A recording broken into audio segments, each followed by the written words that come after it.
Question देख लीजिए, यहाँ पे हमने सर्कल्स ड्रॉ किया है जिसका डायमीटर जो है एक ट्राइंगल का 2 साइड्स है।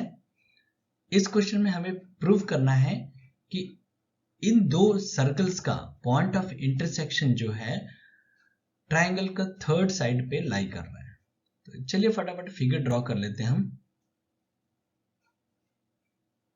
तो हमने यहाँ पे एक साइड बना लिया है, सेकंड साइड भी बना लिया है, इनका मिड पॉइंट हम ले रहे हैं और एक एक सर्कल बना लेंगे। यहाँ में डायमीटर हो जाएगा, देख सकते हैं ये 2 साइड्स ट्राइंगल का, और ये दोनों सर्कल जो पॉइंट ऑफ इंटरसेक्शन आप ये देख रहे हैं, इसे हमने पॉइंट P लेवल कर दिया है। तो BP और CP को हमने यहाँ ज्वाइन कर लिया है। यहाँ पर हमें प्रूव करना है कि ये जो पॉइंट P है वो BC के ऊपर लाई करता है। तो चलिए गिवन क्या क्या है वो हम देख लेते हैं यहाँ पे। तो गिवन यहाँ पे आप जानते हैं कि जैसे यहाँ पे 2 सर्कल्स हमने बनाया है और इन 2 सर्कल्स का डायमीटर जो है एक ट्राइंगल का 2 साइड्स हैं। तो चलिए लिख लेते हैं गिवन में, AB and AC are diameters of circle with center Q and O respectively। अब हमें प्रूफ यहाँ में ये करना है कि point P lies on BC। तो point P lies on BC हमें ये प्रूफ करना है। कंस्ट्रक्शन में यहाँ हम करेंगे कि यहाँ A और P को ये से ज्वाइन कर लेंगे। तो ज्वाइन AP। चलिए फटाफट प्रूफ करते हैं। प्रूफ में देख लीजिए, यहाँ पे हमने ये सर्कल ले लिया है। तो AB is a diameter of a circle with centre Q। ये डायमीटर है इस सर्कल का। तो ये एंगल जो होगा ये 90 डिग्री का होगा क्योंकि ये angle in a semi circle है। यहाँ पे डायमीटर तो आप जानते हैं कि 2 इक्वल पार्ट्स में एक सर्कल को डिवाइड कर देता है। तो ये एक सेमी सर्कल हो गया, ये एक। तो सेमी सर्कल में जो भी एंगल बनता है वो 90 डिग्री का ही एंगल बनेगा। तो हम लिख सकते हैं यहाँ पे angle APB equal to 90 degree. Same इसी तरह हम यहाँ पे दूसरा जो सर्कल है उसे भी ले लेंगे। यहाँ पे इस सर्कल में देख सकते हैं कि यहाँ में AC डायमीटर है। तो ये डायमीटर भी सेमी सर्कल में एक 90 डिग्री का एंगल सबटेंड करेगा। तो यहाँ पे हम सिमिलरली लिख सकते हैं कि AC is the diameter of circle with centre O। So angle ABC का आंसर यहाँ पे मिलेगा हमें 90 डिग्री। तो अब हम इन दोनों एंगल्स को ऐड करेंगे। तो ऐड करके हम देखेंगे कितना आंसर आ रहा है इन दोनों एंगल्स को। जैसे कि यहाँ फिगर में आप देख सकते हैं, यहाँ पे हमने शो कर दिया है, ये दोनों एंगल्स को सम करना है, यानी angle APB plus angle APC। तो यहाँ पे हमने ऐड करके दिखा दिया है, दोनों 90 प्लस 90 आ जाएगा, यानी 90 प्लस 90 तो आप जानते हैं 180 डिग्री होता है। तो यहाँ पे 2 एंगल, ये एडजेसेंट एंगल है, इन दोनों का सम 180 डिग्री आ रहा है। तो हम जानते हैं कि कोई भी 2 एडजेसेंट एंगल जिनका सम 180 डिग्री हो जाता है तो वो लीनियर पेयर ऑफ एंगल्स कहलाते हैं। तो लीनियर पेयर ऑफ एंगल्स का मतलब ये होता है कि ये जो लाइन होगा, ये जो BC लाइन है, ये BC जो है एक लाइन हो जाएगा। तो which is a linear pair of angles. इसीलिए यहाँ में BC, जब ने BP और CP मिलाया था तो ये BC फुल एक स्ट्रेट लाइन हो जाएगा। तो BC is a line segment, hence point P lies on BC। तो क्वेश्चन नंबर 12 देख लीजिए, यहाँ पे एक साइक्लिक पैरेललोग्राम है और ये साइक्लिक पैरेललोग्राम एक रेक्टेंगल है, ये हमें प्रूव करना है। तो चलिए फिगर बना लेते हैं पहले। तो हमने यहाँ फिगर बना लिया है, यहाँ पे एक साइक्लिक पैरेललोग्राम यहाँ पे हमने दिखा दिया है जिसका नाम है ABCD। आप देख सकते हैं फिगर में, यहाँ ABCD क्या है, साइक्लिक पैरेललोग्राम है।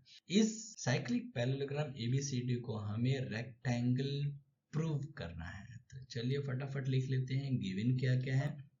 ABCD is a cyclic parallelogram. तो उसके बाद हमें प्रूव क्या करना है, ये ABCD जो है एक रेक्टेंगल है, ये हमें प्रूव करना है। तो यहाँ में हम प्रूफ पर चलते हैं। हमने पहले भी बता दिया है कि ABCD एक साइक्लिक पैरेललोग्राम है। तो यहाँ पे हम लिखेंगे, ये साइक्लिक पैरेललोग्राम देख लीजिए हमने शेड कर लिया है। अब ABCD एक साइक्लिक पैरेललोग्राम है तो हम जानते हैं कि इनका जो अपोजिट एंगल्स होता है वो इक्वल होता है, यानी एंगल ए और एंगल सी ये दोनों इक्वल हो जाएगा। उसी तरह एंगल बी एंगल डी ये दोनों भी इक्वल हो जाएगा। तो यहाँ पे हम लिख सकते हैं angle A and angle C are equal and angle B equal to angle D. ये दोनों अपोजिट एंगल्स हैं, तो पैरेललोग्राम के अपोजिट एंगल्स जो होते हैं इक्वल होते हैं। इसके बाद हम जानते हैं कि ABCD एक साइक्लिक भी है। तो साइक्लिक क्वाड्रिलेटरल का एक प्रॉपर्टी होता है कि इसका अपोजिट एंगल का सम जो होता है वो 180 डिग्री होता है।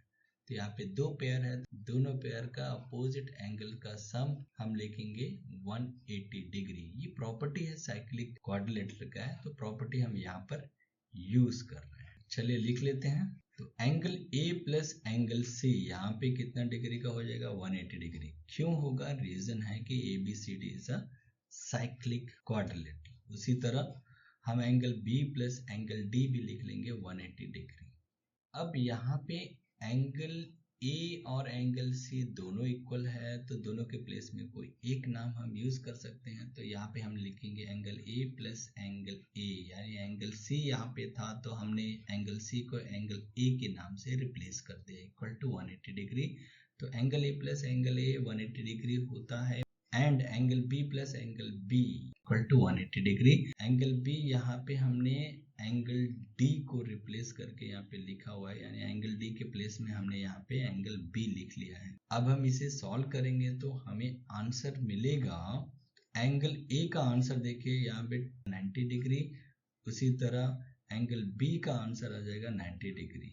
इसी तरह हम एंगल C और एंगल D का भी आंसर निकाल सकते हैं और उसका आंसर भी सेम आएगा 90 डिग्री। इस तरह हमें चारों एंगल का आंसर आ रहा है 90 डिग्री, यानी सभी एंगल्स 90 डिग्री के हैं।